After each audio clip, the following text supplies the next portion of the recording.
Who guaranteeing your package? Who said shit about heroin?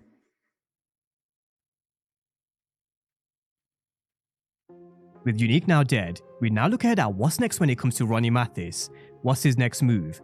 How does he move around the streets? What alliance is he going to make? And how is he going to expose certain characters? That's what we're going to be exploring in this video, where I'll be looking at Ronnie's next moves with Kanan, which will also indirectly involve Rock and the Thomas family. As always, we're also going to be sticking to the evidence, facts, and findings to back up this particular theory, as well as linking it back to the older Kanan's traits we saw back in OG Power. Especially for this video, where I do think a lot of the clues do lie in what we saw from the older Kanan and how he tried to manipulate Tariq. And when I go through how Ronnie could expose Rock in a very similar way that we've seen in the past, it will make a lot more sense. But first things first, the confirmation that many may not be happy with, Unique's death. Post episode 5, Joey Badass did an interview with the People, and he was asked what was his last day on set like, and what did he make of the script when he found out what his fate was going to be. And this is what he said. Everybody knew it was my last day, so it was a very somber vibe.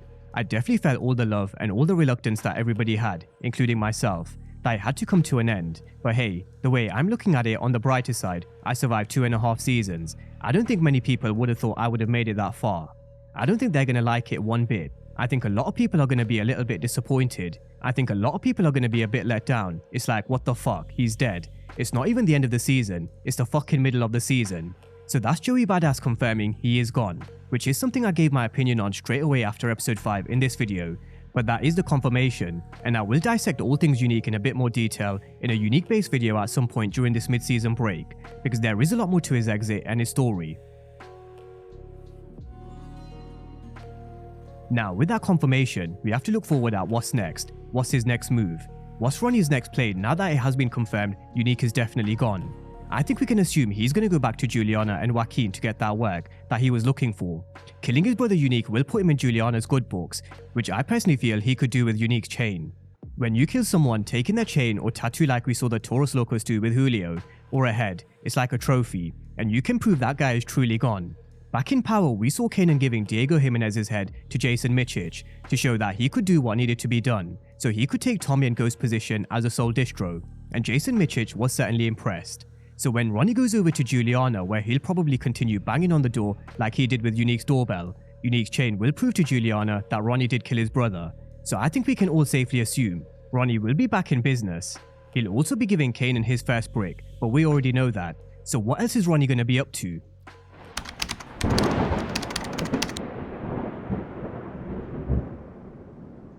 One thing that's been pretty clear from the get-go is that Ronnie has a lot of hatred for Rock. The moment he got out, he made it clear Rock was the enemy and she always has been.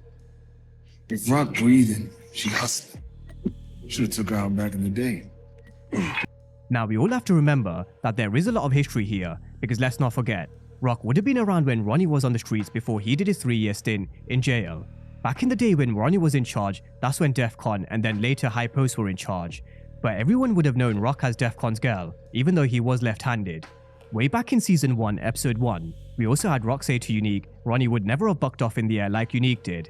So they did know each other back in the day, and Rock knew what he was like. But we are going to get to Rock versus Ronnie in just a moment. But first, I do think Ronnie's about to do some real damage to Rock using Kanan.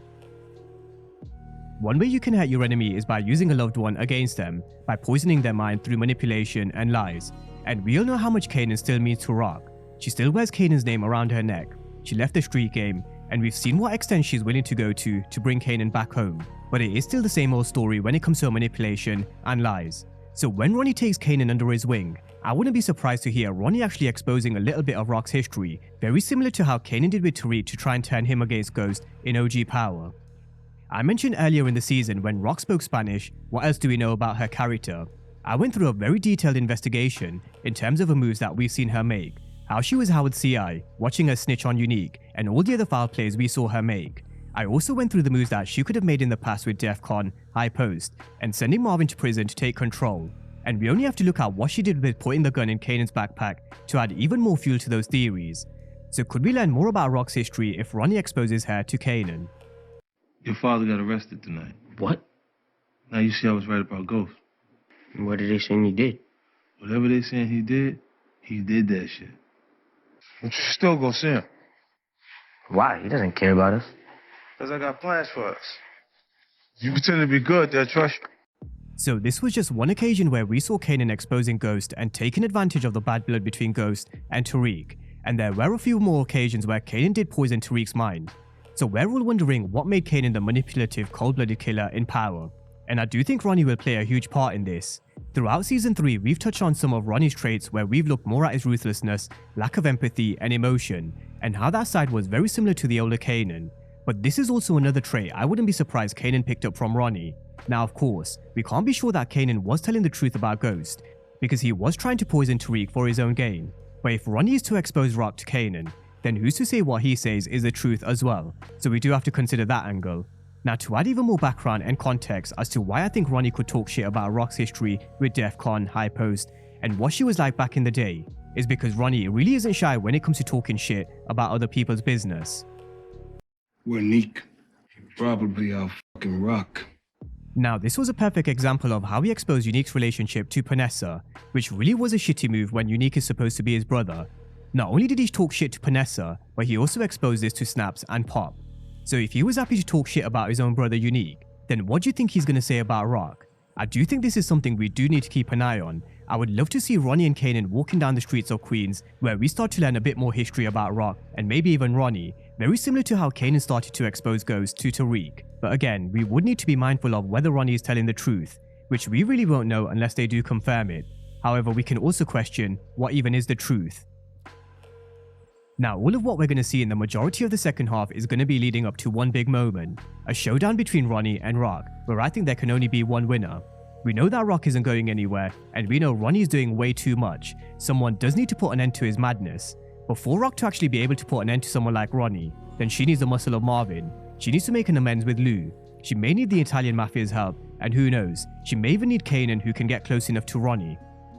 Ronnie is someone who is just going to keep on getting stronger and stronger, and he'll believe that he has a perfect weapon to hurt Rock in Kanan, which I personally feel that could actually backfire. As much as Rock and Kanan aren't seeing eye to eye at this moment in time, you do have to wonder, who would Kanan pick if it came to a life or death situation, Rock or Ronnie? So I do think we're in for a few twists when it comes to this whole dynamic with Ronnie, Kanan, and Rock, where Kanan may even be the downfall of Ronnie, because I just don't see how you keep a character like him around for the long term. He's an absolute menace, and he does have to be taken off the chessboard, which I'm still leaning towards happening at the end of season 3, even with Unique's death. But who knows? I mean, who would have predicted Unique to go in episode 5? So let's wait and see. I do think the second half really is unpredictable, but one thing which isn't for sure is how the older Kanan had the traits of Ronnie Mathis. So will Ronnie start to expose a bit of Rock's history and begin to poison Kanan's mind like the older Kanan did with Tariq St. Patrick? But could Kanan also be Ronnie's downfall? Drop all your thoughts and predictions down below in the comment section, and as always, thank you guys for watching, and I'll see you next time.